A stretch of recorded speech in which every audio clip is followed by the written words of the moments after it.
আমার কথাটা একটু শুনে কার কার এটা মনে হয় বিরক্তিকর, অসহ্যকর। আজকালকার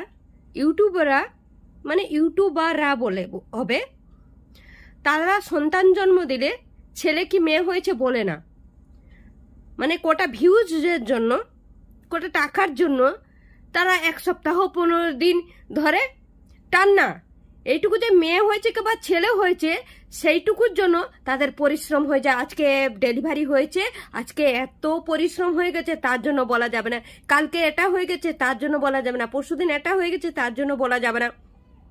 এই করে করে তারা কমসে কম 1 সপ্তাহ বা 10 দিন বা 15 দিন টাইম নেয়, মানে সেটা খালি ভিউজের লোভে, ভিউজ বাড়ানোর জন্য বা সাবস্ক্রাইবার বাড়ানোর জন্য, কটা টাকার জন্য।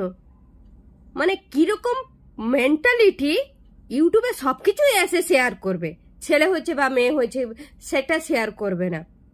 অসহ্যকর। মানে তারা নিজেকে কিভাবে যে সেলিব্রিটিরা যত বড় বড় নামি দামি, ঐশ্বরিয়া রাই বচ্চন যখন বাচ্চা জন্ম দিয়েছিল না, তার নিউজ না, মেয়ে যে হয়েছিল সবাই জেনে গেছিল।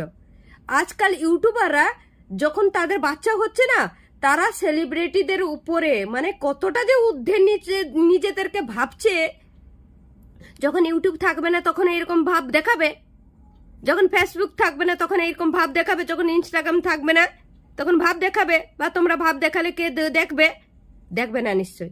বেশি দিন চিন্তা করো না, বেশি দিন থাকবে না, আর অল্প দিনের সময়ের ব্যবধানে সে ইউটিউবও যাবে, ফেসবুক যাবে, সব যাবে।